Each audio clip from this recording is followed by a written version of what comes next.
Prions ensemble.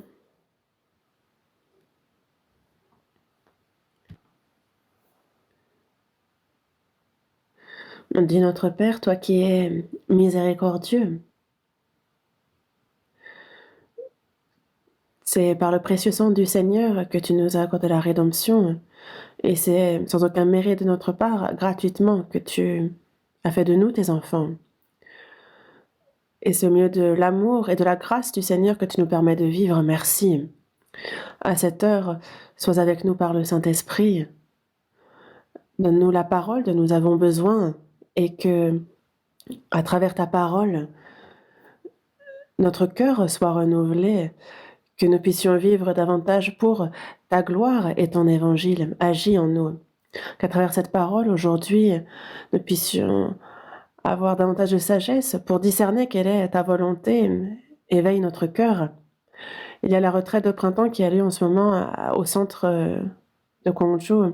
Sois avec eux, Seigneur, que tous ceux qui écoutent ta parole et à celui qui témoigne de ta parole, le pasteur Johan, accorde la sagesse, l'intelligence et la puissance, et que cette fois, aucune âme ne se perde, que toutes soient sauvées. Agis, mais aide. Et dans le monde entier, ton évangile, Seigneur, est prêché activement, largement, et nous te remercions sincèrement. Seigneur, accorde toujours des ouvriers plus fidèles, plus sincères, soit avec toutes les missionnaires partout dans le monde, avec leurs familles, avec chacune d'elles, aide-les en esprit et dans la chair pour qu'ils puissent se charger de ton évangile. Nous nous confions en toi ardemment, toi qui es avec nous du début à la fin. Nous allons prier au nom de notre Seigneur Jésus-Christ. Amen. Ouvrons la Bible à Exode, chapitre 15.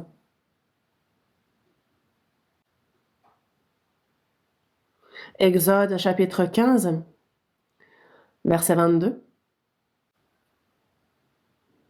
Je lis, chapitre 15, verset 22. Moïse fit partir Israël de la mer Rouge. Ils prirent la direction du désert de Shur, et après 3 journées de marche dans le désert, ils ne trouvèrent point d'eau. Ils arrivèrent à Mara, mais ils ne purent pas boire l'eau de Mara parce qu'elle était amère. C'est pourquoi ce lieu fut appelé Mara. Le peuple murmura contre Moïse en disant : « Que boirons-nous ? Moïse cria à l'Éternel, et l'Éternel lui indiqua un bois qu'il jeta dans l'eau. Et l'eau devint douce. Ce fut là que l'Éternel donna au peuple des lois et des ordonnances, et ce fut là qu'il le mit à l'épreuve. Jusqu'ici. Et en ce moment, comme vous le savez très bien, nous sommes en pleine retraite de printemps. Certains ont dû se dire, mais on est beaucoup moins nombreux que la semaine dernière. Est-ce qu'ils n'auraient pas été enlevés ? Non. Nombreux sont à la retraite. Et maintenant, à la retraite, en vérifiant, on a 5300 enregistrés, 1100 en plus pour le service, donc on est à peu près à 6400 personnes au centre de la retraite. Et là, on est en plein dans la prédication de l'évangile par le pasteur Johan. Donc, que tous ceux qui participent puissent être sauvés, qu'ils puissent recevoir le salut. Et même si c'est dans votre cœur, j'aimerais que vous écoutiez en restant en prière pour eux. Le sujet de la Bible, c'est Jésus. Et en ce qui le concerne, Jésus crucifié est dans la Bible ce qui est vraiment au cœur et le plus important. L'apôtre Paul aussi l'a confessé, ne se glorifier d'autre chose que de la croix de notre Seigneur Jésus-Christ. Et c'est pour cela qu'aujourd'hui, dans la Bible, il y a le bois, le bâton de bois, Et c'est beaucoup d'enseignements à recevoir en lien avec Jésus. Et c'est pour ça qu'aujourd'hui, on a intitulé ce sermon justement le bâton et la croix. Et le Créateur, Dieu de l'univers, du ciel, de la terre, est entré dans ce monde et il a été crucifié. Il a été pendu à la croix. Ça ne peut qu'être surprenant. C'est pour cela que dans la première épître aux Corinthiens, chapitre 2 aussi, l'apôtre Paul dit bien qu'il n'a pas eu la pensée de savoir parmi nous autre chose que Jésus-Christ et Jésus-Christ crucifié. Et ce à quoi il s'est attaché, c'est Jésus-Christ, Jésus crucifié. Toujours, c'était dans le cœur de l'apôtre Paul. Et il faut que ce soit la même chose pour nous. Dans la Bible, il y a donc de nombreux versets, mais concernant le bois, le bâton de bois, c'est lié à Jésus, à la croix. Et j'aimerais qu'on soit enseigné ensemble sur ce point.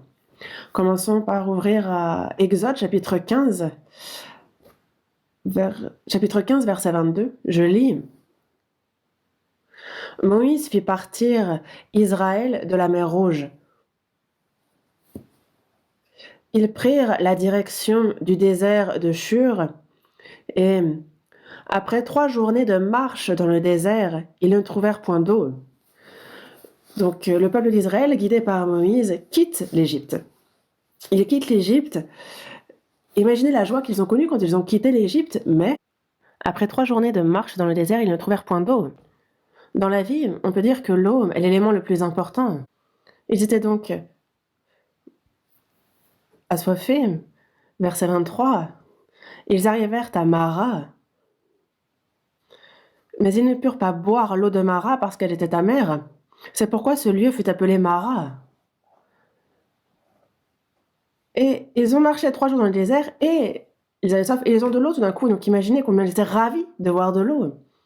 Mais il y a de l'eau, mais l'eau est amère et donc ils ne peuvent la boire. C'est pourquoi ce lieu fut appelé Mara. Mara, justement ce qui signifie amère. Donc une eau non potable à cause de l'amertume. Verset 24. Le peuple murmura contre Moïse en disant : « Que boirons-nous ? » Moïse cria à l'Éternel, et l'Éternel lui indiqua un bois qu'il jeta dans l'eau, et l'eau devint douce. Moïse entend les murmures contre lui, et il crie à l'Éternel. Et donc l'Éternel lui indique un bois, lui disant : « Jette ce bois dans l'eau. » Donc il jette ce bois dans l'eau, et l'eau d'un coup devint douce, désormais potable. Pourquoi dans la Bible voit-on inscrit ce genre de passage ? C'est un très bon enseignement pour nous dans notre vie de foi. Mara veut donc dire amère. L'eau était trop amère pour pouvoir être bue, mais on y jette un bois et elle devint douce. Dans la Bible, on a de nombreux versets sur ce qui est doux et ce qui est amer, et ce sont deux choses diamétralement opposées. Et nous, dans notre vie, on ressent des choses tristes, on ressent l'amertume à travers ces choses. Quand nous sommes tristes, on ressent l'amertume de la vie, et lorsque nous souffrons face à une grande maladie, nous ressentons cette amertume. Les séparations sont tristes et amères également. Lorsque, dans notre famille, lorsque quelqu'un tout d'un coup meurt, alors toute la famille vraiment souffre dans son cœur, c'est une vraie peine. L'Ukraine est en pleine guerre et c'est une tragédie, c'est vraiment quelque chose d'amer pour l'Ukraine que d'être en guerre. Tout ce qui est tragique, on le ressent comme amer dans notre vie. Le peuple d'Israël a quitté l'Égypte, mais de l'eau apparaît, mais elle est amère. Moïse jette le bois que Dieu lui a indiqué et l'eau devint douce. Ça, cela peut désigner notre vie avant le salut et notre vie après le salut aussi. Avant de recevoir le salut, nous sommes nés en Adam. Notre vie était là pour la souffrance. La vie en soi est remplie de tristesse et c'est pour cela que il y a nous sommes dans un monde où la vie est pleine de souffrance, de peine et ce n'est pas volontiers que Dieu humilie et qu'il afflige les enfants des hommes. Il y a de nombreuses afflictions, de nombreuses tristesses dans cette vie sur terre, des difficultés. Voici, mes souffrances même sont devenues mon salut. Et comme nous le dit ce verset, on est confronté à de nombreuses difficultés et souffrances dans notre vie, mais ce qui est amer, Mara, on y jette un bois et d'un coup cette eau devient douce. Le bois est un bois que l'Éternel a indiqué. Prends ce bois et jette ce bois et c'est alors que l'eau amère devint douce. Dieu indique un bois. Et ce monde rempli de tristesse, le Seigneur indique un bois. Il y a donc un bois qu'il nous faut absolument voir pour que cela change notre vie. Et ce bois, c'est la croix. La croix de Jésus-Christ, lorsqu'on la comprend véritablement, alors la vie peut tout d'un coup devenir douce. Et la Bible le dit. Donc il y a le pardon de vos péchés. Alors on reçoit le don du Saint-Esprit. On reçoit le pardon de nos péchés. Donc on a le croix, quand on la regarde, cette croix qui est du bois, on voit que Jésus s'est chargé de tous mes péchés. Ça, on le comprend. On comprend le jugement qu'il reçoit et le Saint-Esprit nous fait y croire. Alors, on avait beaucoup de tristesse, mais au moment où on comprend la croix, que se passe-t-il tout d'un coup? Le Saint-Esprit entre en nous et dans notre cœur. Alors, il y a une joie inimaginable qui entre en nous tout d'un coup. Ce qui était amer dans ce monde devient doux. Ouvrons la Bible à la première épître de Pierre, chapitre 1. Première épître de Pierre, chapitre 1.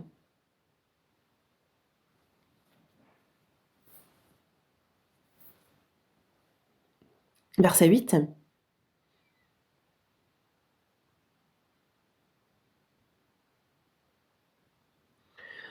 Lui que vous aimez sans l'avoir vu, en qui vous croyez sans le voir encore, vous réjouissant d'une joie ineffable et glorieuse, parce que vous obtiendrez le salut de vos âmes pour prix de votre foi.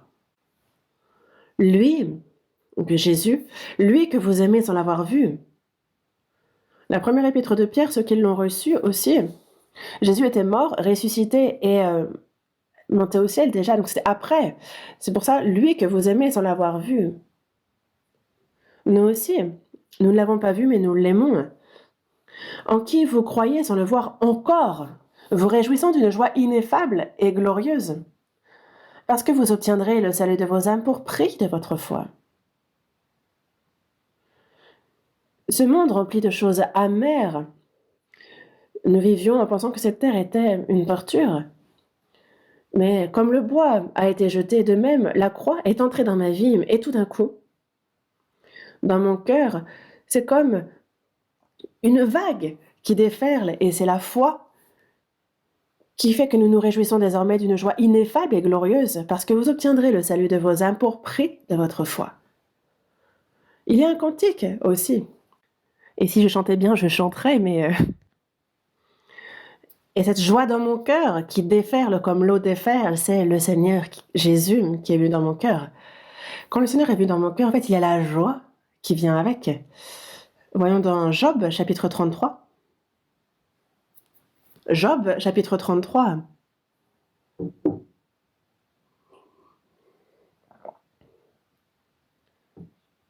Verset 19.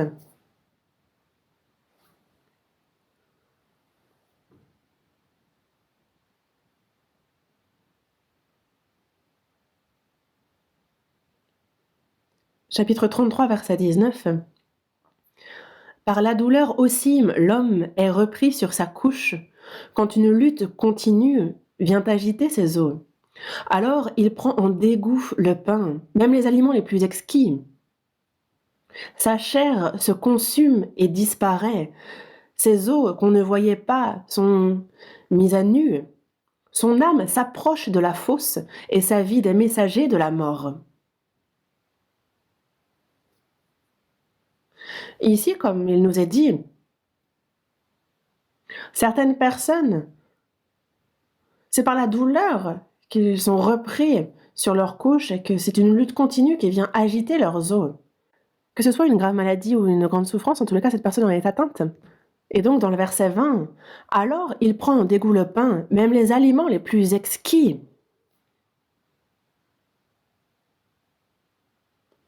L'âme, lorsque la mort approche, lorsque l'enfer approche, alors dans ce monde, même les aliments les plus exquis ne le sont pas. Son âme s'approche de la fosse et sa vie des messagers de la mort. Cette personne sait qu'elle se retrouve face à la destruction, et quand cette personne en prend conscience, alors dans le cœur de cette personne, alors son âme se lamente. Et lorsqu'il y a une grande souffrance, alors on perd l'appétit. Quelqu'un qui est condamné à mort et qui sera donc exécuté le lendemain, est-ce que, même si on lui offre les plats les plus exquis, est-ce qu'elle va en manger? Mais non. Il prend en dégoût le pain, même les aliments les plus exquis. La personne qui a compris que son âme court à la destruction, alors, quelles que soient les choses exquises de ce monde, cela ne pourra le combler. Et c'est pour ça que la personne qui aspire dans le salut de l'âme, à quel moment est-ce que entre en elle la véritable joie? C'est dit ici. Verset 23. Mais s'il se trouve pour lui un ange intercesseur, un d'entre les 1000 qui annonce à l'homme la voie qu'il doit suivre, Dieu a compassion de lui et dit à l'ange, délivre-le, afin qu'il ne descende pas dans la fosse. J'ai trouvé une rançon.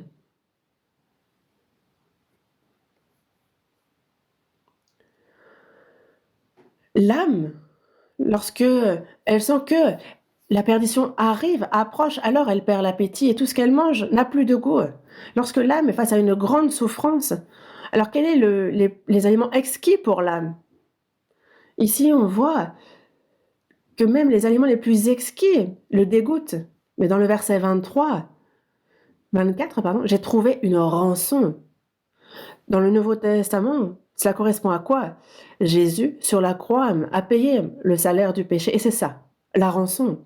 Jésus est celui qui est mort à ma place pour mes péchés et celui qui a parfaitement payé le salaire de mes péchés. Et lorsque l'on comprend ça, alors nous sommes délivrés de la fosse et nous retrouvons l'appétit. Dans le verset 30, pour ramener son âme de la fosse, pour l'éclairer de la lumière des vivants. Voici, mes souffrances même sont devenues mon salut. Tu as pris plaisir à retirer mon âme de la fosse du néant, car tu as jeté derrière toi tous mes péchés. Et quand on comprend ça, alors tout d'un coup, ce qui était amer devient tout d'un coup doux. Une femme qui souffrait d'une perte de sang pendant 12 ans, afin d'être guérie, elle a dépensé tout son argent, a essayé toute chose, mais tout a été vain, et elle s'est retrouvée sans rien. Elle a rencontré les mauvais médecins et au contraire, sa situation et sa maladie s'est aggravée. Mais elle est venue près de Jésus, elle a touché ses vêtements et son mal a été guéri, son problème résolu. Cette femme a souffert 12 ans, mais elle a rencontré Jésus et sa perte de sang a été résolue. Imaginez sa joie à ce moment-là. Et c'est pour cela que Ce qui était amer devient doux. Mais le chemin pour cela, moi, dans ma vie, il faut que la croix de Jésus entre dans ma vie. Dans Proverbe, chapitre 31, il est dit de donner des liqueurs fortes à celui qui périt, du vin à celui qui a l'amertume dans l'âme. C'est ce que nous dit ce verset. L'homme souffre. Il y a des difficultés qui surviennent, que ce soit le mari, que ce soit la femme, que ce soit les enfants, les parents qui décèdent. Alors, il n'y a aucune consolation dans le cœur. Et il y a ceux qui se consolent par l'alcool. Mais il y a un alcool encore bien plus fort, et c'est la parole, la Bible. Ne vous enivrez pas de vin, c'est de la débauche. Soyez au contraire remplis de l'Esprit. Il faut d'abord que le Saint-Esprit entre en nous pour qu'on en soit ensuite remplis. Et lorsque le Saint-Esprit entre, c'est le moment où nous comprenons véritablement la croix, sa signification. Lorsque Jésus, sur la croix, on voit justement quel est le lien avec moi, qu'on le comprend véritablement. Alors le Saint-Esprit entre en nous. Et lorsque le Saint-Esprit entre en nous, alors, dans notre cœur, alors toute la souffrance disparaît. La croix, quand je la vis pour la première fois, alors la grande souffrance dans mon cœur a disparu. J'ai cru aujourd'hui, mes yeux sont ouverts, et alors ma véritable joie est éternelle. Il faudrait chanter, mais vous connaissez ce cantique? On le chante ensemble une fois? La croix, quand je la vis la première fois, dans mon cœur une grande souffrance s'envola. Aujourd'hui je crois, et maintenant je vois, ma véritable joie est éternelle. La chorale connaît mieux les paroles, enfin précisément en tout cas, j'ai l'impression. Je pense que moi, c'est flou. Dans tous les cas, cette joie dans notre cœur déborde comme l'eau déferle. Ce monde qui était comme Mara, amer, tout change. L'amertume devient douceur. Voyons dans Ésaïe, chapitre 30.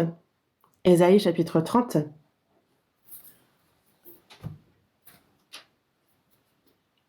Verset 26.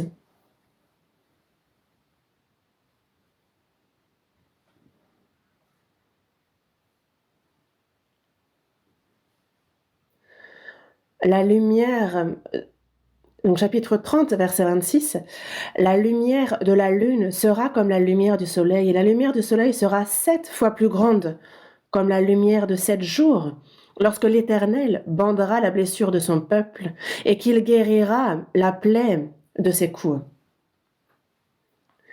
Lorsque l'Éternel bandera la blessure de son peuple, et qu'il guérira la plaie de ses coups.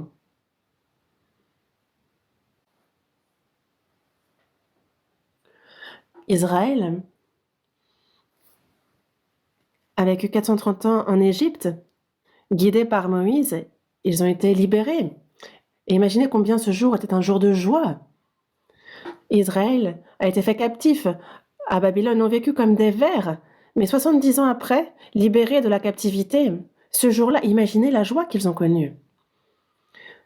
Israël, pour avoir rejeté Jésus, ont passé plus de 2000 ans dispersés dans le monde, a souffert, mais le jour de la déclaration d'indépendance d'Israël, imaginez combien ce jour était un jour de joie. Mais, bien plus que cela encore, il y a un jour d'une joie encore bien plus grande, le jour de notre salut. Il est au milieu de vous et dans le monde entier. Il porte des fruits et il va grandissant, comme c'est aussi le cas parmi vous, depuis le jour où vous avez entendu et connu la grâce de Dieu conformément à la vérité. Ce jour où on connaît la grâce de Dieu, l'Évangile. La lumière de la lune sera comme la lumière du soleil, et la lumière du soleil sera 7 fois plus grande. Israël a été fait captif en Babylone. 70 ans après, ils sont libérés et retournent en terre d'Israël. À ce moment-là, 70 années auparavant, en terre d'Israël, ceux qui y vivaient ont été faits captifs à Babylone et ils ont vieilli, bien vieilli, et retournent en terre d'Israël. Ils avaient vu la lumière de la lune auparavant aussi. Mais, captifs à Babylone, ils peuvent comparer la lumière de la lune avant qu'ils ne soient captifs et après, une fois de retour en terre d'Israël. Comment la lumière de la lune leur est apparue alors? Elle sera comme la lumière du soleil, certainement. Ils ont vu la lumière du soleil en terre d'Israël, mais après 70 années de captivité à Babylone, alors qu'ils ont bien vieilli, ils retournent en terre d'Israël. Et lorsqu'ils voient la lumière du soleil, comment elle leur apparaît? La lumière du soleil leur est apparue 7 fois plus grande. Vous ne pensez pas? Quelqu'un qui est malade depuis longtemps, qui n'a pas vu la lumière et qui, désormais, après quelques années, est rétabli et qui ressort pour la première fois et revoit la lumière du soleil. La lumière de la lune va lui paraître comme la lumière du soleil, et la lumière du soleil sera 7 fois plus grande pour lui. N'est-ce pas? Avoir été emprisonné pendant longtemps, avoir passé 10 ans en prison, être libéré, et quand on ressort, quand on voit la lumière de la lune va paraître comme la lumière du soleil. Et la lumière du soleil sera 7 fois plus grande comme la lumière de 7 jours. Et c'est pareil. Nous étions dans le puits du péché. Nous vivions dans l'amertume de la vie et un beau jour, on comprend la doctrine de la loi, on reçoit le salut. À ce moment-là, et après le salut, quand on voit la lune, comment nous apparaît sa lumière? On a compris la grâce et l'amour de Dieu. Quand on regarde la lune, sa lumière sera clairvoyante. La lumière du soleil sera bien plus éclairante encore. C'est correct. Les choses avant et après le salut sont les mêmes, mais on les perçoit différemment après le salut. Et j'ai remarqué que ceux qui ont reçu vieillissent moins vite. En fait, j'ai un groupe avec mes camarades et ils ont tellement vieilli. J'ai l'impression qu'ils ont bien plus vieilli que moi. Et je me suis dit, pourquoi? Et c'est pour ça que en fait, les chrétiens sont très reconnaissants. Et la reconnaissance, en fait, produit de l'endorphine. Et quand on écoute les sermons, on est touché. Et la toucher produit une endorphine qui, elle aussi, en fait, est beaucoup produite. Et c'est pour ça que les chrétiens rient beaucoup, pleurent beaucoup et sont très reconnaissants. Et c'est pour ça qu'on vieillit moins vite. Vous êtes d'accord? Dans tous les cas. C'est Mara. Mais le bois a été jeté et c'est devenu de l'eau douce. Jusqu'à ce que la croix entre dans nos vies, notre vie, c'est de la torture, c'est trop difficile. Il y a trop d'amertume. Moi aussi, quand j'étais jeune, j'avais beaucoup de soucis, d'interrogations dans ma vie. Je me dis qu'une fois mort, on entre dans la tombe. Et donc, quand je jouais au POG, par exemple, je me disais, ben, à quoi ça sert? Je vais mourir. En fait, je ne savais pas ce qu'il y avait après. Et donc, en fait, j'étais très frustrée à l'intérieur. Jusqu'à ce que j'entre en primaire. Je ne suis pas le seul, on est d'autres comme ça. Et je me dis, pourquoi je dois faire ça? Je me posais beaucoup de questions. Parce qu'en fait, cette question-là, je n'avais pas la réponse, c'est pour ça. Ce qui arrive après. Mais lorsque j'ai reçu le salut, ce que je fais, puisque je sais que c'est lié à l'éternité, alors ça prend toute sa valeur, tout son sens. Quelqu'un qui n'est pas sauvé, même s'il essaie d'être religieux, il va se dire pourquoi je faisais, pourquoi je faisais, parce qu'au final, au bout, c'est la mort. Et c'est pour ça que ceux qui ne sont pas sauvés, dans leur vie, ils ne peuvent trouver de véritable sens. C'est comme Hemingway, vous avez certainement lu Le vieil homme et la mer. C'est également une version film. Il y a un vieil homme qui vit dans la pauvreté et un beau jour, il monte sur son bateau et il part. Mais durant 84 jours, il n'attrape aucun poisson. Et le 84e jour, alors c'est un gigantesque poisson qu'il rencontre. Alors, il donne tout pour attraper, au final, ce poisson. Mais il est si gros qu'il ne peut le mettre sur le bateau, et donc il l'attache au bateau. Et il s'est dit, ah, je vais être tranquille pendant un petit moment. Et donc il se réjouit. Mais en fait, il y a les requins qui flairent le sang et qui lui prennent, qui dévorent petit à petit son rêve et qui rapetissent au fur et à mesure qu'il avance. Il arrive sur la plage et il ne reste que les arêtes. Alors, le le petit vieux, complètement désemparé, en fait, se dit, mais j'ai beau poursuivre quoi que ce soit, mais l'obtenir finalement, ce n'est rien. Et dans ce monde, quels que soient les efforts, la peine qu'on se donne, quand on y réfléchit, en fait, on se dit que finalement, c'est peu de choses, parce qu'après, c'est quoi? Il y a la mort, la tombe, et on n'emporte rien. Et c'est pour ça que, sans être sauvé, lorsque l'on vit, au final, c'est vain et rien. Et ça, il faut véritablement le connaître. La vie est amère.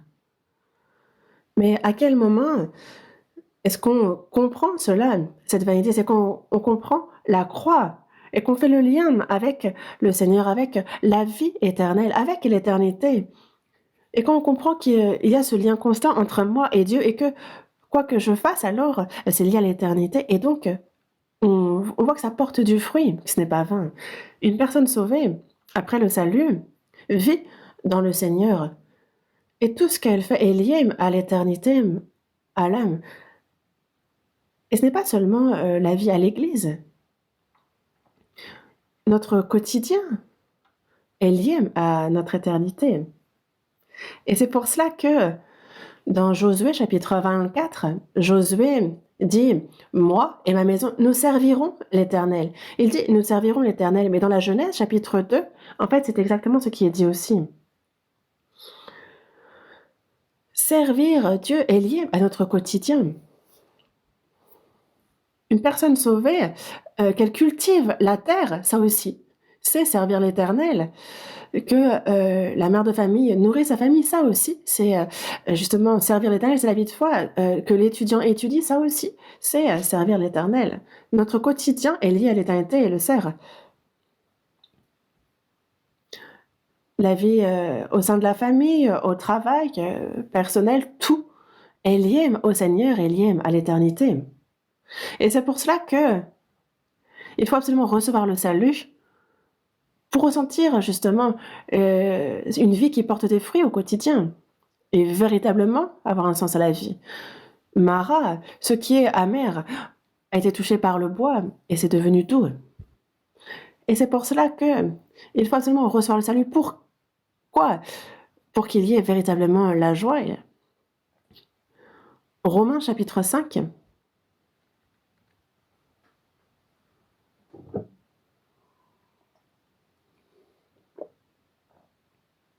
Chapitre 5, verset 2.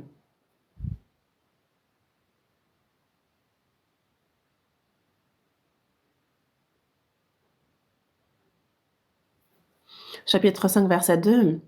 À qui nous devons d'avoir eu par la foi accès à cette grâce dans laquelle nous demeurons fermes et nous nous glorifions dans l'espérance de la gloire de Dieu.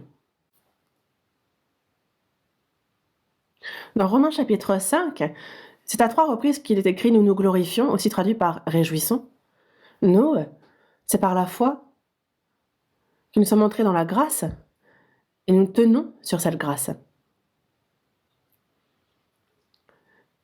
Nous sommes sur la grâce de Jésus sur la croix et nous pouvons nous glorifier dans l'espérance de la gloire de Dieu. Nous nous glorifions, donc nous nous réjouissons dans l'espérance de la gloire de Dieu. Nous avons compris la grâce, nous tenons sur cette grâce et nous pouvons nous entrer dans le royaume de Dieu qui est rempli de gloire. Et nous pourrons voir la gloire de Dieu. Nous en sommes désormais dignes, nous sommes qualifiés pour cela. Et le jour du retour du Seigneur, en fait, notre corps aussi sera transformé pour qu'il soit aussi divin et que nous entrions dans la gloire éternelle. Nous, parce que nous sommes entrés dans la grâce, nous nous glorifions dans l'espérance de la gloire de Dieu. Il y a le royaume éternel où nous vivrons éternellement et nous nous en glorifions. À rien qu'à l'idée, nous nous en réjouissons.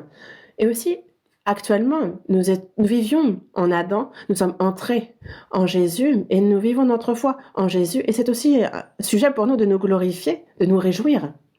Verset 11.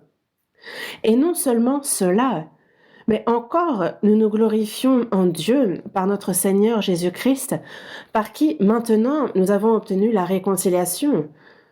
Nous sommes en Dieu. Désormais, nous avons obtenu la réconciliation et c'est de celle dont nous nous glorifions, nous nous réjouissons. Et dans le verset 3 aussi, il est dit Bien plus, nous nous glorifions même des afflictions, sachant que l'affliction produit la persévérance, la victoire dans l'épreuve, et cette victoire, l'espérance. Nous, bien plus, nous nous glorifions, donc nous nous réjouissons même des afflictions. Pourquoi se réjouir même des afflictions? C'est que nous savons que l'affliction n'est pas une fin en soi, mais que cela apporte, cela produit plusieurs choses. L'affliction produit la persévérance, la victoire dans l'épreuve. Et cette victoire, l'espérance. C'est parce que nous savons cela que nous nous glorifions, nous nous réjouissons. Le Seigneur, à ceux qui sont sauvés, lorsqu'il leur accorde les afflictions, à travers ces afflictions, il produit la persévérance. Et lorsque la persévérance est atteinte, alors la victoire dans l'épreuve, parce que cette personne, justement, se débarrasse de ses scorymes, elle devient de l'or pur. Et c'est pour ça que nous nous glorifions, nous nous réjouissons dans les afflictions. Ça se répète à 3 reprises, n'est pas? Nous nous glorifions. Nous nous réjouissons de l'espérance de la gloire de Dieu, nous nous réjouissons parce que nous sommes en Dieu, nous nous réjouissons même dans les afflictions. Nous, parce que nous avons fait l'expérience de notre Dieu du salut, nous pouvons véritablement nous réjouir. Alors pourquoi est-ce que la croix, comme lorsque le bois a été jeté, pourquoi est-ce que lorsque la croix entre dans ma vie, alors je ressens la vie comme étant douce et je m'en réjouis? C'est que la croix est amour. Dieu est amour. Et lorsqu'on comprend véritablement le sens de la croix, alors on connaît cet amour. Avant, on ne peut comprendre cet amour. Vraiment, alors, quand on comprend la croix, on comprend que Dieu est véritable amour. Il n'y a pas plus doux que cet amour manifesté sur la croix, n'est-ce pas? Ce qui est le plus doux pour l'âme, c'est l'amour. Parce que Dieu prouve son amour envers nous, parce que lorsque nous étions encore des pécheurs, Christ est mort pour nous. Nous disons aimer, mais en fait, Dieu lui prouve son amour envers nous par la croix. Et parce que Dieu est amour, lorsque nous recevons avec certitude le salut, alors on en vient à croire que le royaume des cieux est un royaume d'amour. Et alors on en vient à croire que Dieu est véritablement amour. Et cela résout beaucoup de nos questions. Dieu est amour. Une fois qu'on a compris la croix, parce que Dieu est amour, alors on comprend bien vite pourquoi Dieu a fait l'homme. Ça nous explique la raison de la création, parce que Dieu est amour. On comprend vite que pourquoi il a fait l'homme, afin de partager, de donner et de recevoir cet amour. On comprend aussi, parce que Dieu est amour, qu'est-ce qu'on comprend également? On comprend le libre arbitre qu'il a donné à l'homme. Le robot et l'homme ne peuvent partager une relation d'amour. Dieu est amour. Et c'est pour ça qu'il a donné le libre arbitre. Il a fait un être avec le libre arbitre, on comprend bien vite pourquoi. Et parce que Dieu est amour, si Dieu est amour, alors il entre dans l'espace-temps et on comprend vite aussi pourquoi il est venu mourir sur Terre. La mère peut mourir pour son enfant. Pourquoi? Parce qu'il y a cet amour. Pourquoi Dieu est entré, s'est jeté dans l'espace-temps pour venir sur Terre? Et si c'est parce qu'il est amour qu'il est venu dans cet espace-temps, qu'il est mort sur la croix. Et parce que Dieu est amour, quand on l'a compris avec certitude, alors on voit pourquoi Dieu nous aide, pourquoi il nous protège, on comprend cela alors. Et ceux qui aiment, parce que Dieu est amour, alors il y a forcément l'au-delà. Pourquoi? Parce qu'une personne qu'on aime, on a envie de vivre avec elle pour l'éternité, n'est-ce pas? Un couple s'aime. Alors vous avez envie de vivre plusieurs années ensemble? Combien? J'ai l'impression que certains ont la pression tout d'un coup. Imaginons une famille qui s'aime. Une famille qui s'aime, est-ce qu'elle veut vivre ensemble quelques années? Non pas 1000 ni 10 000 ans, mais on a envie de vivre pour l'éternité ensemble. Et c'est pour ça que, parce que Dieu est amour, lorsqu'il fit l'homme, Ce que l'amour veut, c'est l'éternité, de durer pour l'éternité. Et parce que Dieu est amour, il y a donc forcément un monde éternel. Et il est correct de dire que l'on vit pour l'éternité. Et aussi, même après avoir reçu le salut, Israël, après avoir quitté l'Égypte, ils ont marché 3 jours, mais ils n'avaient pas d'eau. Et tout d'un coup, il y a de l'eau. Après notre salut aussi, dans notre marche, dans notre vie de foi, apparaissent les difficultés, des situations amères. Après notre salut aussi, on peut rencontrer des difficultés, des situations amères, des situations compliquées. Quand on reçoit le salut, ce n'est pas, on réussit en toutes choses et ce n'est pas un long fleuve tranquille, mais parce qu'on a reçu le salut, au contraire, il y a des difficultés qui peuvent survenir. Mais à ce moment-là aussi, Dieu indique un bois, on le jette et l'eau devient douce. Dans notre marche aussi, dans notre vie de foi aussi, face aux diverses difficultés, afflictions, tribulations, il n'y a pas à se plaindre, à murmurer, mais si justement on jette ce bois qu'il nous indique, alors il peut transformer cette situation amère en situation douce. Nous n'avons pas seulement besoin du bois pour notre salut, mais dans notre marche aussi, et ce constamment. Moi, je suis face à une situation bien trop difficile. Par exemple, je suis tombée dans le péché. Le diable attaque alors. Toi, tu peux plus vivre ta vie de foi. Quelqu'un comme toi, comment peut-il dire qu'il vit la vie de foi? Tu penses qu'après avoir fait ça, tu vas pouvoir continuer à vivre ta vie de foi? Moi, je suis enfant de Dieu. Comment est-ce que je peux commettre un tel péché? À ce moment-là, que se passe-t-il? Comme on jette ce bois, lorsqu'on regarde de nouveau la croix, on se dit, eh oui, Jésus, c'est pour quelqu'un comme moi qu'il est mort sur la croix, qu'il a ressuscité et qu'il intercède encore pour moi. Quand je vois la croix, alors on peut se relever immédiatement. Il y a quelqu'un que je pensais être un ami proche peut me trahir. Et ça peut être une grande souffrance. En réalité, il n'y a pas plus douloureux qu'une trahison. Mais quand je regarde la croix, alors je peux effacer cette souffrance. Jésus, durant 3 ans et demi, était entouré de ses disciples, mais tous, justement, l'ont quitté. Il s'est retrouvé seul. Il est mort sur la croix.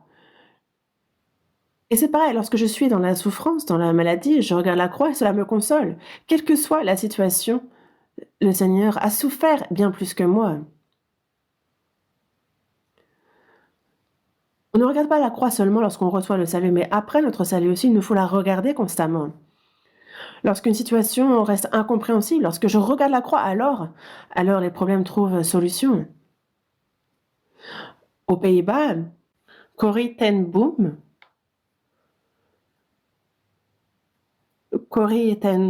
ceux qui connaissent. Donc les Allemands entrent aux Pays-Bas et raflent tous les Juifs. Et la famille de Corrie ten Boom a tellement de la peine pour les Juifs qu'elle les cache chez elle. Elle les accueille chez elle et plus tard, ils vont même faire des salles secrètes pour les cacher, mais c'est découvert et donc toute la famille est aussi traînée dans les camps. Et donc lorsqu'ils sont transférés d'un camp à l'autre, dans le nouveau, il y a bien trop de puces. Et donc Betsy, donc Corée est la plus jeune, elle et sa grande sœur entrent dans le camp, sont enfermées, et il y a trop de puces. Et donc tous les prisonniers souffrent de ces puces. Ils veulent dormir, mais en fait, il y a tellement de puces qu'ils sont dévorés, le sommeil vient pas. Mais Betty dit, on va prier Dieu, remercions Dieu pour l'environnement qu'il nous accorde. Et elle répond: «Mais comment est-ce qu'on peut rendre grâce dans un moment pareil?» Mais Dieu a dit: «Soyez reconnaissants en toutes choses» et donc on va dire merci. Mais ce qui est surprenant, c'est que les gardiens n'entrent pas dans cette prison-là. Ils n'entrent pas du tout et donc ils peuvent regarder la Bible, ils peuvent communier sans aucun problème. Pourquoi? Parce qu'il y a trop de puces. Même les gardiens n'entrent pas. Il y avait tant de puces qu'au contraire, c'était beaucoup plus libre pour, la vie de foi. Mais Corrie ten Boom a dit quelque chose et je vais vous le lire. Dieu n'a aucun problème, mais il a un plan pour tout. Dieu, pour lui, un problème n'est pas un problème, mais il a un plan pour ceux qu'il a sauvés. Et Betsy, sa grande sœur, c'est vrai qu'il y a un puits qui est profond, très profond, mais il n'y a aucun puits assez profond pour que Dieu soit inatteignable. Dieu n'a pas de problème. Dans toutes les situations, c'est un plan, un projet qu'il a.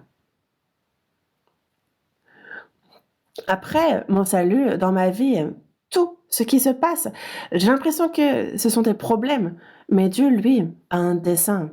C'est ce qu'il nous dit. Pourquoi? Parce qu'il est le Tout-Puissant et que tout est dans sa main. Lorsque j'ai reçu le salut, j'ai eu besoin de la croix. Et après mon salut aussi, j'ai constamment besoin de la croix. De regarder Jésus attaché à cette croix. C'est nécessaire aussi après le salut. Si on voit les choses sous un autre angle, la Bible, comment vous l'aperceviez avant d'être sauvé? Le livre qu'on lit quand on ne trouve pas le sommeil et qui va nous endormir, vraiment inintéressant. Avant le salut, vraiment, déjà il est très gros. Et quand on lit la Bible, en fait, c'est vraiment terrible. Il y a des choses terrifiantes, des choses effrayantes. Ça nous parle de nombreuses fois de l'enfer, beaucoup moins que du paradis. Mais avant de découvrir la croix, la Bible est un livre plutôt terrifiant, un livre de terreur. Et un beau jour, dans la Bible, on voit Christ attaché à la croix, à ce bois. Et tout d'un coup, la Bible prend une toute autre tournure. Notre perception de la Bible a changé. J'apprends la Bible et là, on se rend compte de combien la Bible est douce. La Bible qui était amère est transformée en un livre doux. Et ça passe par la croix. Psaume 119.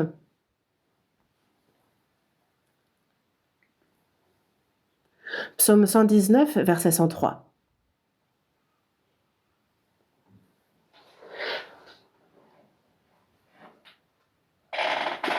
103, on lit ensemble.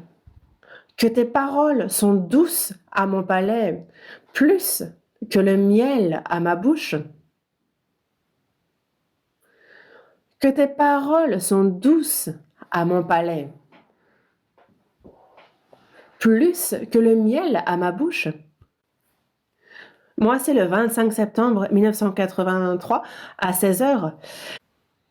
Mais ce jour-là, en fait, c'était le dimanche, et donc j'ai commencé par écouter le sermon à 11h. Et le pasteur Johan parlait, mais il parlait très très vite. Là, il a ralenti, mais à l'époque, il était super rapide. J'avais beau écouter, j'étais étudiant pourtant, j'écoutais le sermon et je ne comprenais pas. Et c'était complètement inintéressant. Et je me disais, pourquoi le sermon est si long? En fait, je ne comprenais pas. Mais ce jour-là, à 4h, justement, j'avais un entretien et c'est là que j'ai reçu le salut. Et après avoir reçu le salut, la fois suivante, j'écoutais le sermon et le sermon entrait dans mes oreilles. Et je n'avais plus l'impression que ce sermon était long, mais c'était la Bible qui entrait dans mes oreilles, je comprenais, et ça m'a complètement surpris. Je regardais la Bible, et la Bible était vraiment un livre surprenant, un livre étonnant. Et c'est en un instant. C'est dans Jean chapitre 1, verset 29 qui dit: le lendemain, il vit Jésus venant à lui et il dit: voici l'agneau de Dieu qui ôte le péché du monde. C'est ce verset où je vois désormais que c'est là que le fardeau de mes péchés est tombé et je vois ce verset différemment. Et nous, justement, on ne se rend pas compte à quel point la croix est importante dans notre vie. La Bible passe d'un livre amer à un livre doux. Et ça aussi, c'est comme le bois qu'on a jeté sur l'eau. De même, le bois de la croix change complètement ça. Luther, lui, s'apprêtait à étudier la loi, le droit, et sur le chemin pour l'université, il approche, mais en fait, il y a un éclair qui le foudroie. Il a failli mourir. Et à ce moment-là, lui-même fait vœu d'être prêtre et il entre justement dans le monastère des Augustins d'Erfurt et il s'efforce tant de faire tomber ce fardeau des péchés. Mais il y a un verset qui le stressait vraiment. C'était celui concernant la justice de Dieu. Dès qu'il avait la justice de Dieu, alors il était atteint d'une frayeur, parce que pour lui, Dieu était toujours terrifiant, celui qui punit, celui qui est sévère. Et c'est pour cela que, pour éviter cette punition, il confessait beaucoup ses péchés, il cherchait à se dépouiller du péché, mais il n'y arrivait pas. Mais, alors qu'il étudiait la Bible, parce qu'en l'Évangile est révélée la justice de Dieu par la foi, et pour la foi, selon qu'il est écrit, le juste vivra par la foi. Il voit que la justice de Dieu, parce que dès qu'il voyait la justice de Dieu, pour lui c'était la justice, pour lui il pensait à quelqu'un de terrifiant, qui fait peur, mais ici, selon le contexte, en fait, on se rend compte que la justice de Dieu est ce que Dieu fait pour l'homme, et ça il l'a compris. Parce que la justice de Dieu est révélée dans l'Évangile, et donc, l'Évangile est ce que l'homme ne peut pas faire et ce que Dieu fait à sa place, ce que Dieu a fait de parfait pour l'homme. C'est ça la justice de Dieu, il l'a compris. Il suffit de recevoir cela, il le comprend. Et alors, la porte des cieux s'est ouverte. Et c'est pour cela que la justice de Dieu, elle est révélée en l'Évangile. Et donc on voit ce que l'homme ne peut pas faire, c'est Dieu qui l'a fait. Et lorsque l'homme comprend cela, alors il y a le salut qui s'accomplit. Et tout d'un coup, la Bible devient un livre complètement différent. Une personne qui n'a pas compris l'Évangile, alors la Bible est véritablement un livre inintéressant, un livre vraiment terrifiant. Et plus on apprend la Bible, et plus c'est pesant. Mais lorsqu'on comprend l'Évangile, alors ça devient un livre doux. Et c'est pour cela que, après avoir compris la croix, quand on regarde la Bible, alors la Bible est la réponse. Et donc, ça fait le lien avec toutes choses, avec tous les problèmes qu'on rencontre dans notre vie, dans la famille. En fait, on y trouve la réponse. Tous les problèmes auxquels fait face l'homme, en commençant par les choses spirituelles, tout concorde. En fait, c'est comme deux écrous. Et donc, c'est une vraie joie, on s'en réjouit parce qu'on trouve la réponse à tout dans la Bible. C'est pour ça que ceux qui ont compris la doctrine de la croix, de l'Évangile, peuvent vraiment devenir des hommes qui aiment la Bible. Psaume 119, verset 97. Verset 97.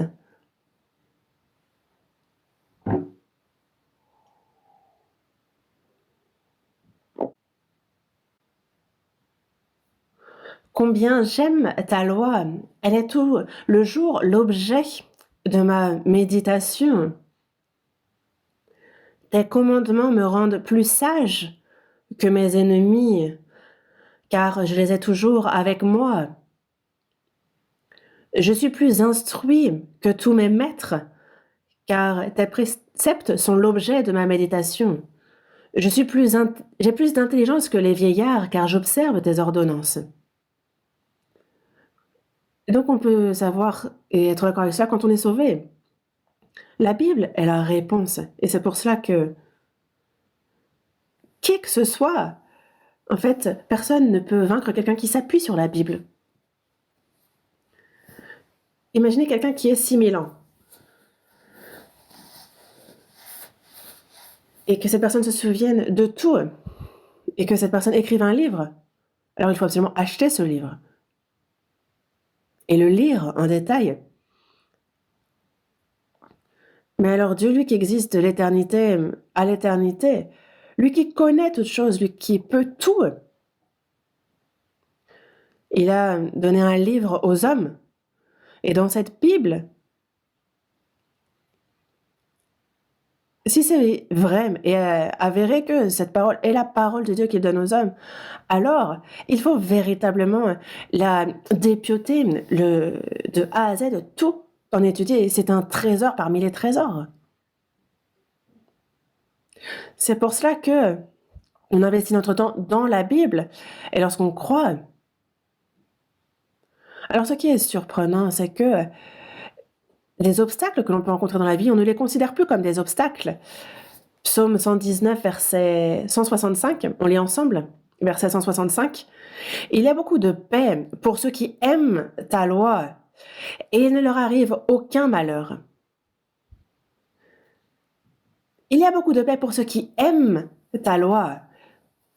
À ceux qui l'aiment, il y a beaucoup de paix, et il ne leur arrive aucun malheur. Pourquoi est-ce qu'on a des malheurs dans notre vie? S'il y a des obstacles, si on rencontre des malheurs, peut-être, mais on ne les considère pas comme tels. C'est pour ça qu'il ne nous arrive aucun malheur.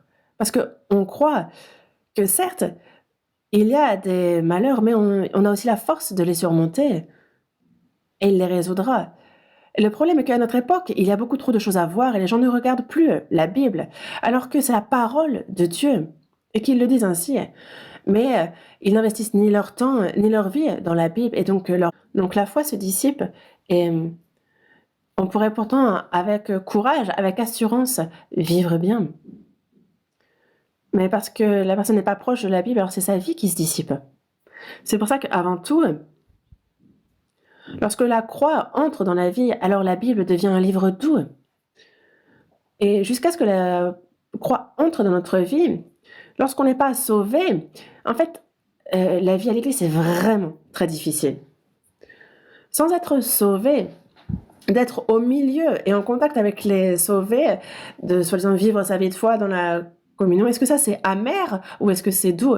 C'est amer, véritablement amer, trop dur. On fait tout par devoir et c'est donc véritablement difficile. Et il y a une limite à ce qu'on peut supporter. Et c'est pour cela que ceux qui se disent «Ah, pourquoi le sermon est si long? Ah, pourquoi il y a la réunion de quartier, les séminaires qui sont si récurrents?» Alors que nous, quand on se réunit, en fait, pourtant il n'y a pas grand-chose de préparé, mais tout le monde se réjouit de cette réunion et la personne qui ne comprend pas ça, lorsque la croix entre dans sa vie, alors vraiment la marche devient une réjouissance. C'est amer que de communier à quelqu'un qui n'est pas sauvé, mais une fois sauvé, c'est véritablement doux la communion, d'être dans le troupeau, d'être dans la communion. En fait, ça réjouit véritablement notre cœur, c'est véritablement doux. Et c'est pour ça qu'il faut absolument connaître la croix, qu'elle entre dans notre vie. Ensuite, 2 Rois, chapitre 6. 2 Rois, chapitre 6.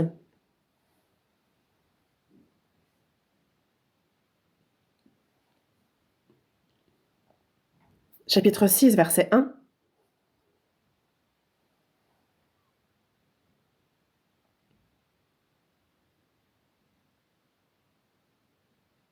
Je lis.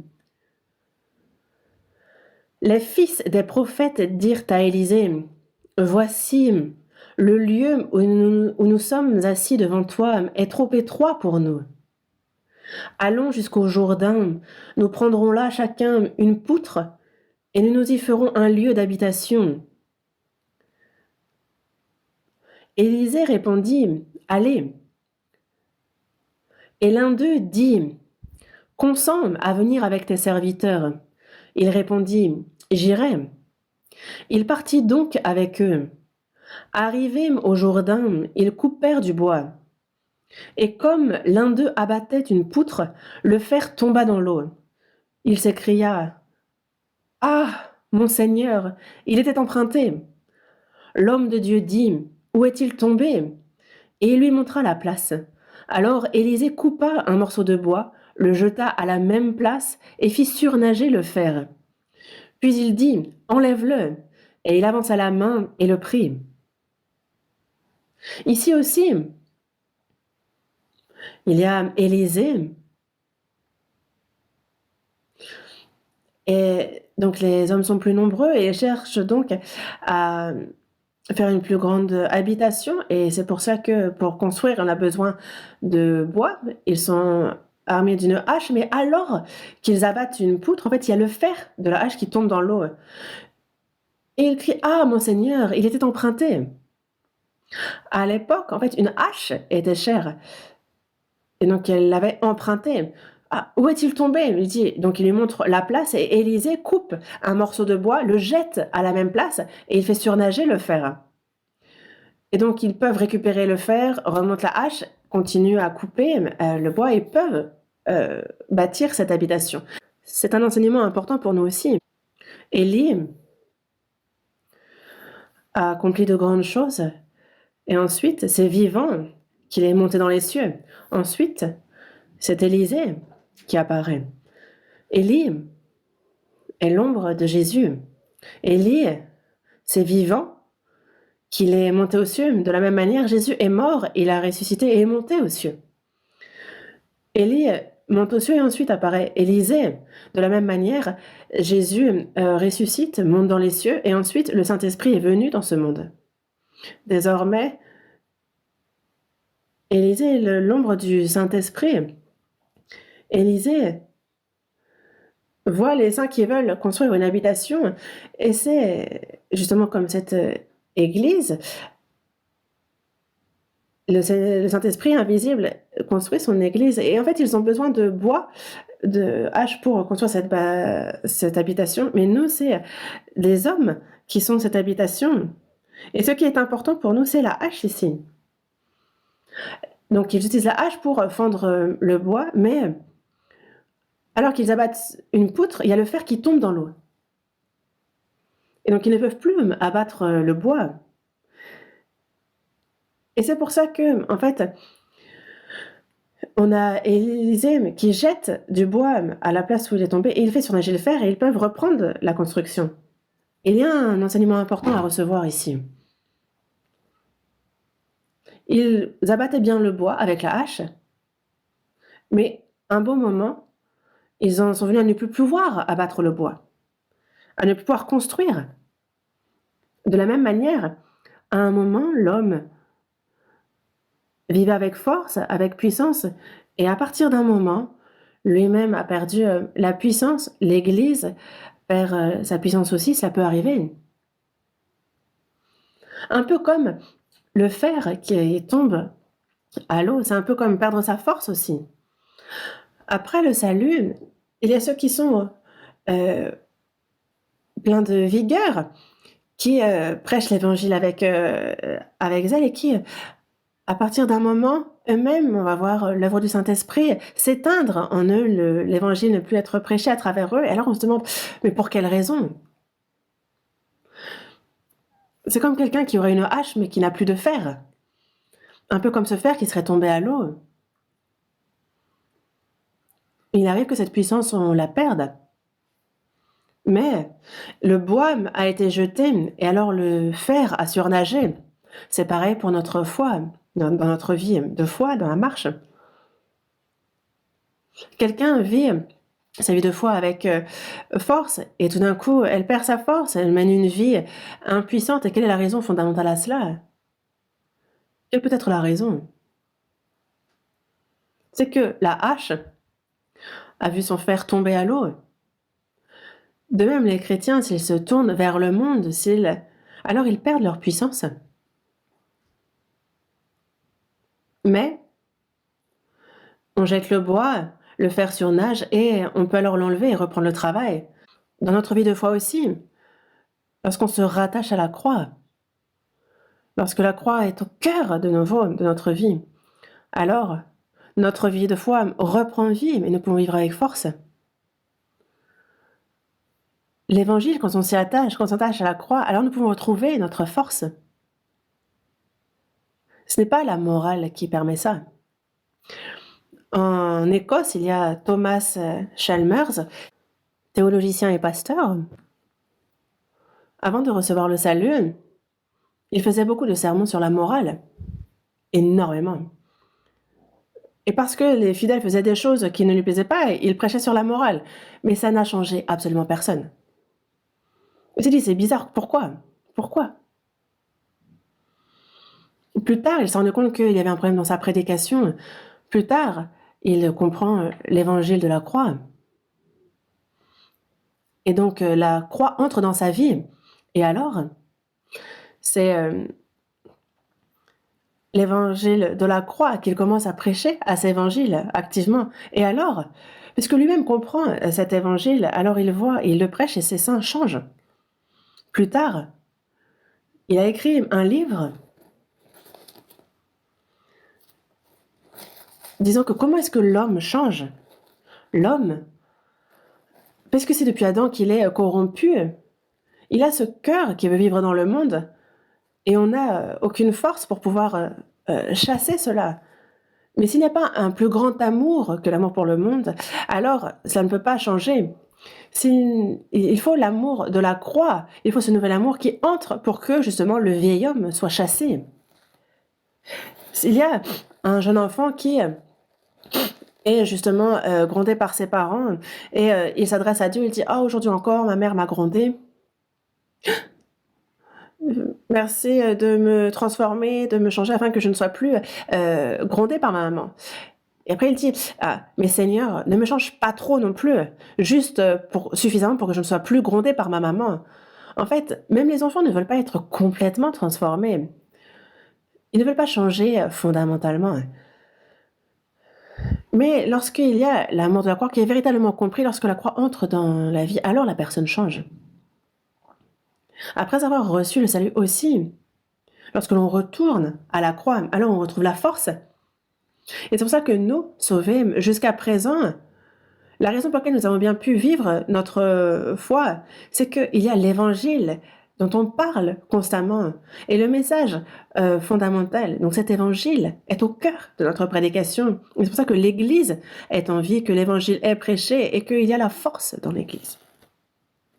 Si jamais l'évangile n'était pas au cœur, si la croix n'était pas au centre, alors chacun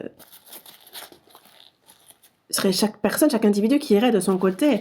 Pour quelle raison, un individu s'égare?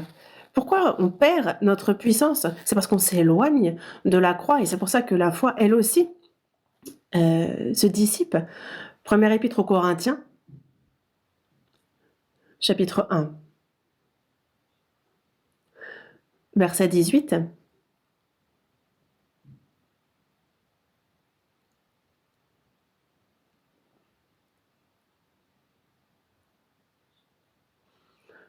Car la prédication de la croix est une folie pour ceux qui périssent, mais pour nous qui sommes sauvés, elle est une puissance de Dieu. Verset 22. Les Juifs demandent des miracles et les Grecs cherchent la sagesse. Nous prêchons Christ crucifié. Scandale pour les Juifs et folie pour les païens. Mais puissance de Dieu et sagesse de Dieu pour ceux qui sont appelés, tant juifs que grecs. Car la folie de Dieu est plus sage que les hommes, et la faiblesse de Dieu est plus forte que les hommes. La prédication de la croix est une folie pour ceux qui périssent, mais pour nous qui sommes sauvés, elle est une puissance de Dieu. On nous parle de la prédication de la croix. La prédication, donc le message de la croix. Donc il y a un message que transmet la croix. Et quand on regarde bien la croix, alors on peut arrêter d'essayer par la morale d'aller au ciel. Si c'était possible par la morale, pourquoi est-ce que Jésus a été pendu à la croix? La croix nous parle clairement. La croix nous dit « Je vous aime ». Elle dit « J'ai payé le prix de tous vos péchés ». La croix, c'est la sagesse de Dieu, c'est sa puissance. Le problème fondamental de la vie, c'est le péché. Pourquoi est-ce qu'on n'arrive pas à l'enlever, ce problème, à le résoudre? c'est qu'il n'y a rien d'autre que le sang que Jésus a versé sur la croix qui puisse résoudre ce problème. Il n'y en a pas d'autre moyen. Mais la croix nous dit que Jésus a tout payé pour nos péchés. Qu'est-ce qui peut ôter le péché de l'homme? Il n'y a que le sang précieux versé sur la croix. Ce n'est pas parce qu'on dit arrête de pécher, tu vas aller en enfer, que la personne arrête de pécher et qu'elle ne va pas en enfer. Non, Jésus, lui, a payé le prix du péché sur la croix. Et que lorsque la personne comprend cela, alors elle a la force désormais de ne plus pécher. N'est-ce pas? Jésus, c'est à ma place, à cause de mes péchés vils, qu'il est mort. Et lorsque l'on comprend ça, alors on peut tomber, mais on a la force de se relever. On vit, et il y a de nombreuses tribulations, des adversités, des difficultés. Mais malgré cela, quand on regarde la croix, on voit que Jésus a souffert bien plus que moi, dans tous les cas. Et je vois son amour, et parce que je sais qu'il m'aime, alors je peux me relever malgré la souffrance. La croix a une véritable force, une force au-delà de l'imagination. Et la croix a aussi la force de transformer les gens. Quand on écoute constamment l'évangile, alors l'évangile transforme cette personne. Elle nous fait mettre les choses en pratique. Et l'évangile de la croix, c'est l'amour. Alors on a à cœur d'aimer Dieu désormais. Désormais, on a un cœur qui aime l'Église, qui aime Dieu, qui aime les frères et sœurs, qui aime notre prochain. Et donc, en fait, ça réveille constamment, ça stimule ce cœur constamment. Et la croix a cette force de rassembler. Et la croix, quand on la fixe, elle nous donne l'espérance. La croix, c'est l'espérance. La croix, il est certain qu'elle met fin justement à la tribulation de l'homme. Lorsqu'on voit la croix, ça ferme notre bouche. Quand on comprend l'évangile, on se rend compte que la seule personne dont on peut se glorifier, c'est Jésus, et que nous n'avons de toute notre vie que la croix dont nous pouvons nous glorifier.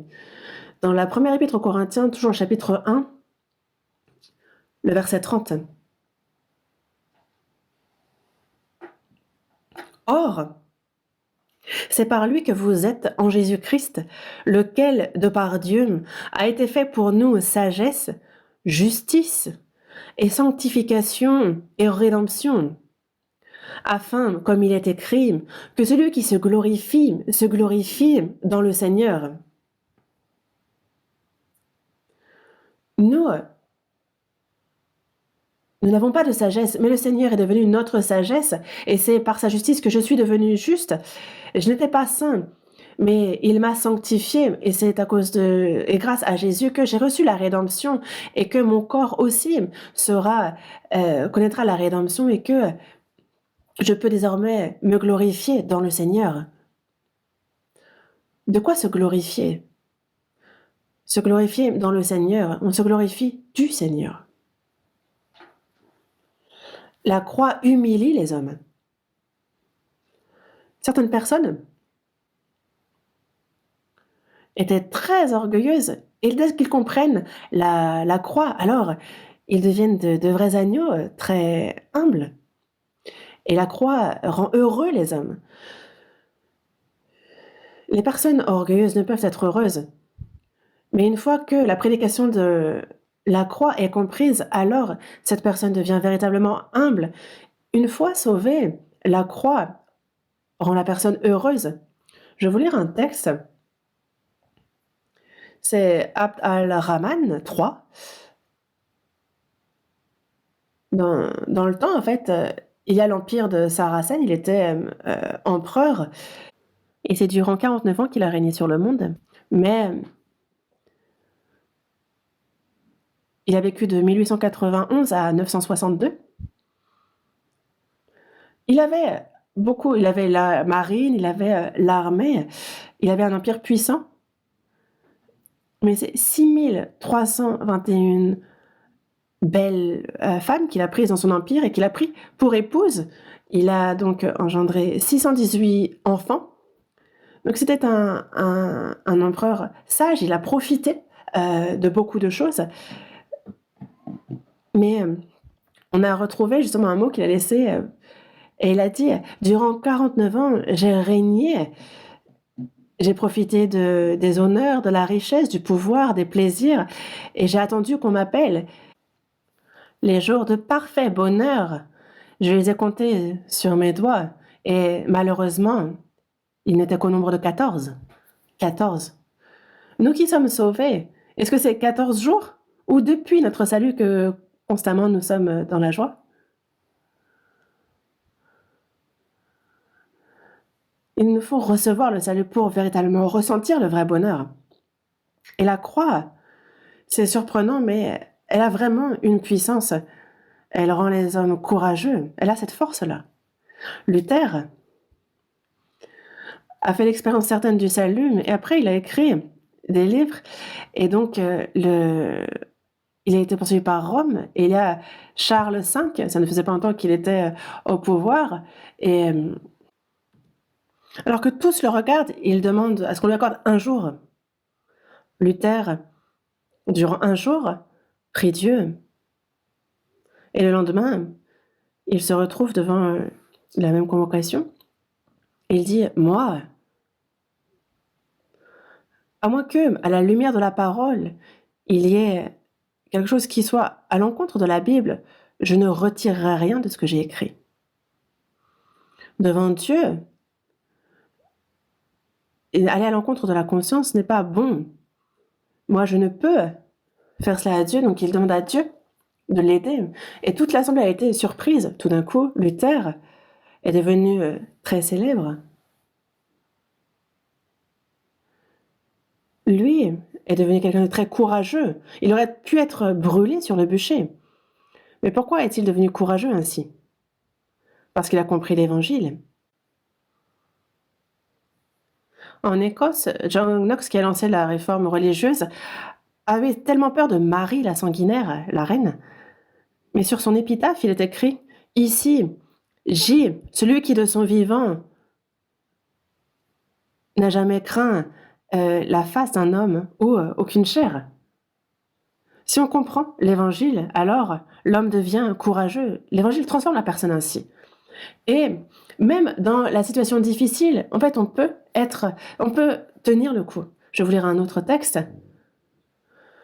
En 1871, à Chicago, il y a eu un gigantesque feu. Et il y a Horatio G. Spafford, avocat, qui a perdu son fils dans l'incendie avec de nombreux biens. Et donc, l'avocat Spafford était proche de Luther, il était sauvé. Il y a eu l'incendie, et 2 années après, lui et sa famille ont décidé de partir pour l'étranger. Donc Spafford était un ami proche de D.L. Moody, et en fait ils se rencontrent, et ils décident de voyager ensemble. Et c'est pour cela que tout d'un coup, il a eu des problèmes dans ses affaires, et il envoie d'abord ses 4 filles et sa femme, et il décide de partir lui un peu plus tard.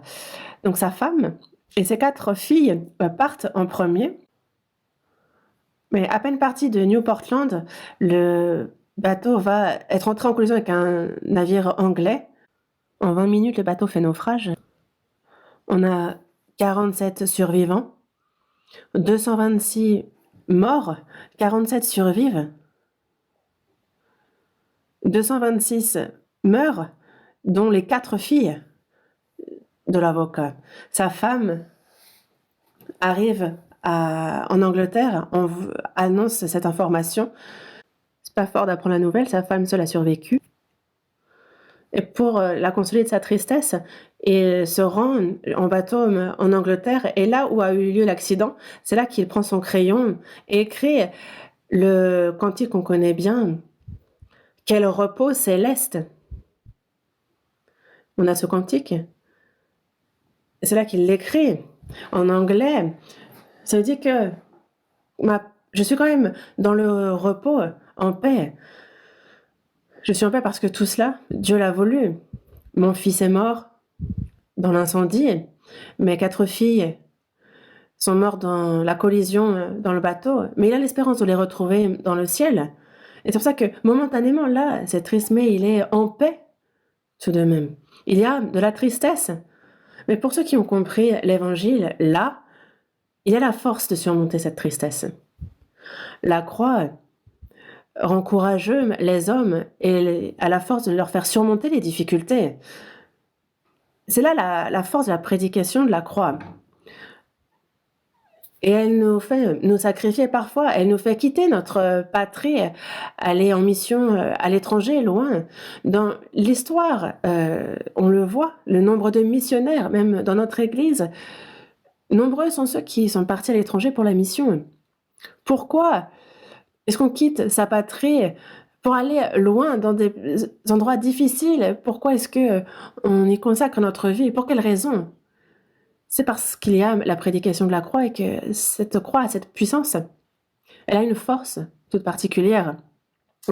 Cette fois-ci, en fait, nous sommes allés en mission au Bangladesh et ce qui m'a surpris sur place, c'est que en bengali, en fait, donc moi je prêche et c'est traduit, interprété en bengali. Et j'ai vu plus tard que la Bible était très bien traduite. Et je me suis dit, mais qui a bien pu traduire dans cette langue? Et j'étais curieux. Et en cherchant, j'étais surpris de voir que c'était William Carey, donc un missionnaire anglais, qui est venu en Inde. Et parmi ceux qu'il a traduit, il a traduit la Bible notamment en bengali, et c'est la Bible qu'ils utilisent. Et William Carey est venu donc en Inde, et il s'y est installé. Et c'est en 44 langues qu'il a traduit, dont l'une, il y en a 6 pour qui il a été au bout de la traduction, et dont la Bible en bengali. Et en voyant ça, je me suis dit, oh, il est allé si loin. Il a souffert à la mort dans cette traduction aussi, mais cette traduction est encore utilisée maintenant et l'évangile est prêché. Et en pensant à ça, ça m'a touché, ça m'a fortifié aussi. Il y a ceux qui vont loin. John Wesley aussi, après son salut, il a dit, justement, le monde est mon territoire. Pourquoi, en fait, c'est la croix qui pousse les gens à aller si loin. Et en Écosse, il y a James Chalmer qui est missionnaire. Alors qu'il prêche, vous avez dû entendre parler de cette histoire terrifiante. Donc en Angleterre, c'est aux cannibales qu'il souhaitait ardemment prêcher. Alors qu'ils prêchent, donc ils sont cannibales. Pendant plusieurs années, il leur prêche, il les évangélise, et nombreux sont ceux qui se sont repentis. Mais il a entendu parler de cannibales encore plus durs, et il est allé les évangéliser, et donc eux lui ont arraché la peau en 1901. Dans le monde, il y a ceux qui sont faits martyrs à cause de Jésus, et ils sont très nombreux. Et on parle de plus de 6 millions de personnes. Il y a de nombreuses personnes. Et pourquoi est-ce que ces personnes, justement, choisissent avec joie de mourir pour le Seigneur? Qu'est-ce qui les pousse à se faire martyr? C'est la croix. Quand on va à Rome, il y a donc les catacombes avec les nombreuses sépultures de nombreux chrétiens qui ont été ensevelis, qui ne voyaient pas la lumière et qui, dans ces grottes, vivaient donc dans cette tombe. Et le bon berger est le dessin qu'on retrouve le plus souvent sur les murs comme l'encre de l'espérance. Ils vivent certes dans l'obscurité et pourtant ils vivent avec l'espérance. Pourquoi? Parce qu'il y a cette croix. Même si on vit dans une grotte, même si on ne voit pas la lumière, il y a cette croix qui donne l'espérance. La croix est une force. Et ça fait que la personne se sacrifie avec joie, qu'elle se fait martyr avec joie. Cette personne peut aller jusqu'à très loin. Elle peut se faire martyr et c'est avec joie grâce à la croix. Élisée a jeté le bois et qu'est-ce qui a surflotté? C'est le fer. Et donc il y a cette puissance qui a fait remonter le fer. Et quand on regarde la croix, quand on la fixe, alors on reçoit, et c'est certain, une force. Nous savons que le Seigneur est mort pour nous. Nous savons que la croix est là où moi-même j'ai été jugé, là où le monde est jugé, là où ma vie a pris fin. On le sait par la croix. Pourquoi la vie est difficile? Mais c'est parce que justement je tourne le dos à la croix que c'est dur. Si on veut que la vie de foi soit plus simple, c'est qu'il faut se charger de sa croix et suivre le Seigneur. Alors vous sentirez que c'est bien plus simple. Jésus, parce qu'il est mort pour moi, moi aussi, je me charge de ma croix et je le suis. Alors, cette personne peut vivre avec force. Et chacun de nous, personnellement, pourquoi est-ce qu'on perd notre force? Pourquoi on perd la puissance? C'est parce que nous ne sommes pas chargés de notre croix. Luc, chapitre 9.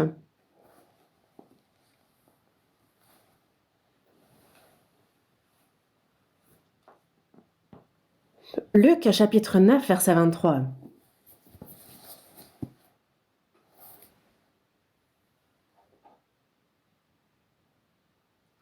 Puis, il dit à tous, si quelqu'un veut venir après moi, qu'il renonce à lui-même, qu'il se charge chaque jour de sa croix et qu'il me suive. Chaque jour, qu'il se charge de sa croix et qu'il me suive. Être résolu avec joie à s'offrir, à se sacrifier, alors on ressent que la vie est bien plus paisible. Et à celui qui se charge de sa croix, alors il y a la puissance qui se manifeste pour l'Église aussi. Lorsque la croix est au cœur, alors l'Église a la force. Dans Galates, il y a, par le sang de Jésus, ceux qui ont reçu le pardon des péchés avec certitude. C'est cet évangile dont on nous parle. Dans Éphésiens, on nous parle de l'Église, là où se réunissent ceux qui ont connu le salut. Et dans Philippiens, on nous parle de la communion. Et dans Colossiens, on nous parle du fait qu'on apprend à connaître toujours davantage le Seigneur. Et donc, dans toute la Bible, constamment, c'est l'Évangile qui est au cœur. Cela tourne autour de l'Évangile.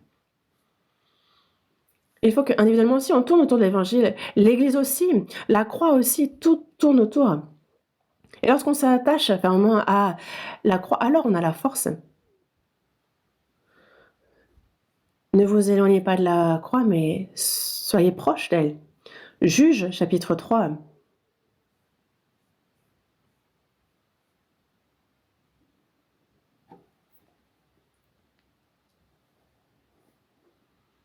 Juge, chapitre 3, verset 31.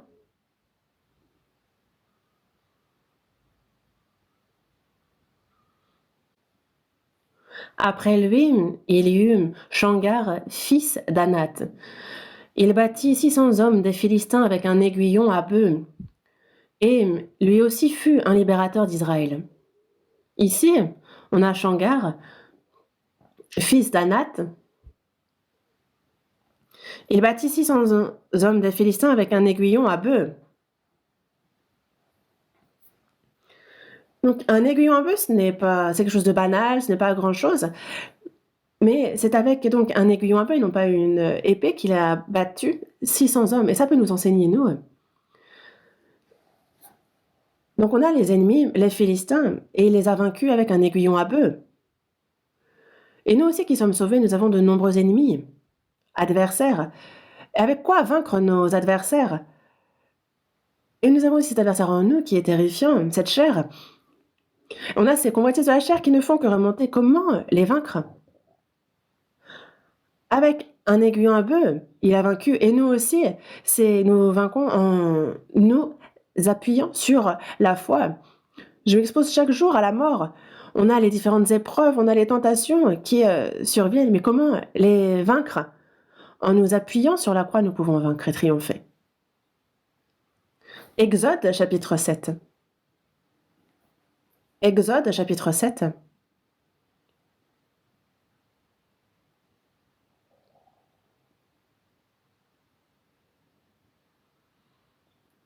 Chapitre 7,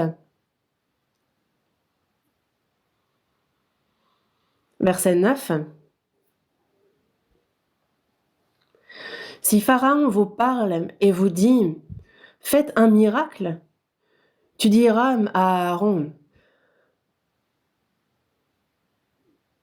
Prends ta verge et jette-la devant Pharaon. Elle deviendra un serpent. Moïse et Aaron allèrent auprès de Pharaon, et ils firent ce que l'Éternel avait ordonné. Aaron jeta sa verge devant Pharaon et devant ses serviteurs, et elle devint un serpent. Mais Pharaon appela des sages et des enchanteurs, et les magiciens d'Égypte, eux aussi, en firent autant par leurs enchantements. Ils jetèrent tous leurs verges, et elles devinrent des serpents, et la verge d'Aaron engloutit leurs verges. Ici,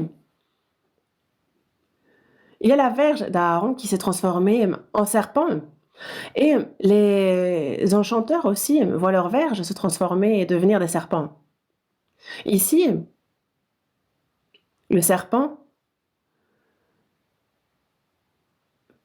donc ressemblait à une verge, et donc elle se transforme, et c'est la verge d'Aaron qui engloutit leur verge. Ici, on parle de verge. Le serpent est l'ombre de Satan. Et comment, avec quels moyens vaincre Satan? Voyez combien il est pourtant rusé. Voyez combien il est rusé. Comment voulez-vous le vaincre? Et comme on l'a vu ici, comment engloutir leur verge? La croix a une force surprenante. Et ce que craint le plus le diable, Satan, c'est ce sang de Jésus versé sur la croix.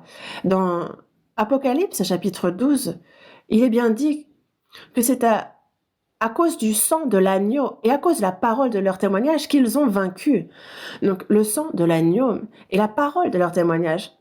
Qu'est-ce que déteste Satan? Pourquoi il n'arrête pas de parler du sang? Est-ce que le sang de Jésus pardonne éternellement? Et nous, on ne fait que répéter ça, et le diable est là, mais arrêtez un peu d'en parler. Il n'aime pas qu'on parle du sang, de l'agneau, de la croix. Et le diable déteste que l'on parle de ça. Et comment vaincre le diable? Ici, on a cette verge qui a englouti les serpents. Et donc, quand on parle de la croix, le diable ne peut plus rien faire. Lorsque le diable est à l'œuvre aussi, c'est dans le sang qu'on se confie.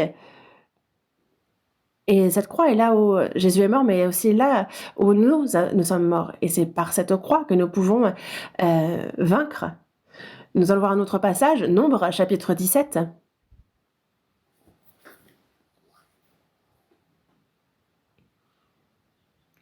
Chapitre 17, verset 8.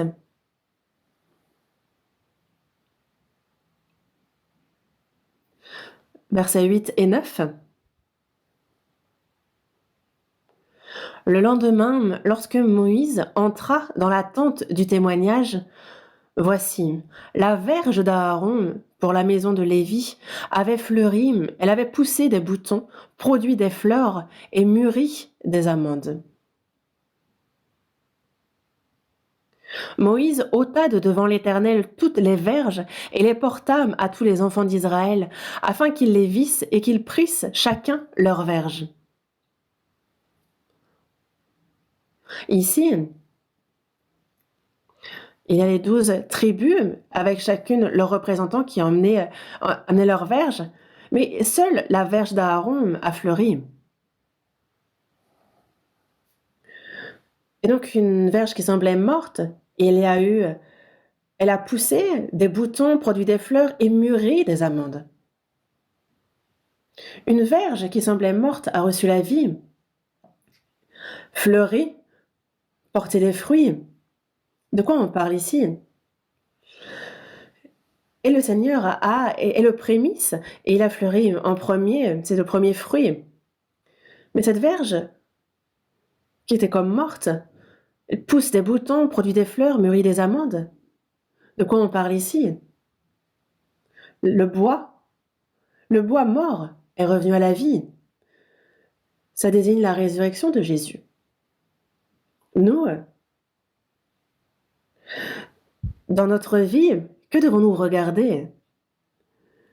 Jésus crucifié, lui qui est mort et qui a ressuscité, lui qui est avec nous, c'est ce Seigneur-là, ce Jésus qu'il faut voir.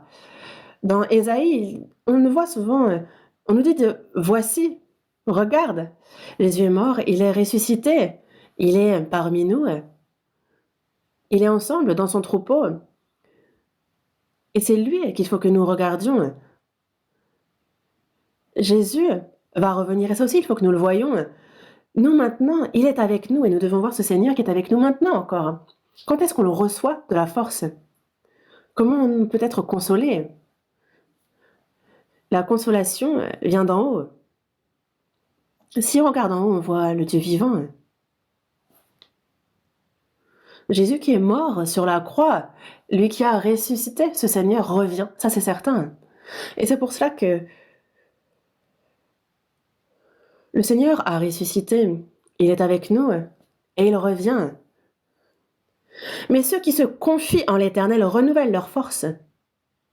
Ils prennent le vol comme les aigles. Parmi les aigles, il y a le vautour de Rupel et il peut s'élever à plus de 11 000 mètres d'altitude. Ceux qui se confient en l'Éternel renouvellent leur force, ils prennent le vol comme les aigles. Ils s'élèvent à plus de 11 000 mètres d'altitude. Ceux qui, on les regarde tourner vers le Seigneur, reçoivent leur force et ils peuvent vivre avec force. Et nous, jusqu'à ce que le Seigneur revienne, qu'est-ce qu'il nous faut? Crier. Christ crucifié. Nous, il y a une chose dont nous pouvons nous glorifier, c'est Jésus-Christ. Et nous devons vivre notre vie avec au cœur. Il faut que nous tournions autour de l'Évangile. Moi, je n'ai rien d'autre à me glorifier que Jésus-Christ. Et c'est pour ça qu'aujourd'hui, dans la Bible, nous avons vu ce qui concerne le bois, le bâton de bois, la croix. Nous avons fait le lien avec le Seigneur. Jésus-Christ. En ce qui le concerne, il faut qu'on soit toujours reconnaissant et que nous vivions ainsi. Prions ensemble. De notre Père, toi qui es miséricordieux, Dieu, par le précieux sang du Seigneur, tu nous as sauvés et tu nous permets de vivre au sein de l'espérance. Merci. À chaque fois que nous réfléchissons à la croix du Seigneur, le Seigneur a grandement souffert, atrocement, pour payer le salaire de nos péchés. Quand nous y pensons, nous te remercions. Non seulement il est mort pour nous, mais il a ressuscité. Tu es avec nous, tu diriges notre vie et tu nous aides, nous t'en remercions. Toujours que la croix soit au cœur de notre vie, aide-nous pour cela, et que ce précieux évangile, nous puissions le prêcher à de plus nombreuses personnes, aide-nous, et que nous puissions nous tenir devant toi dans la gloire.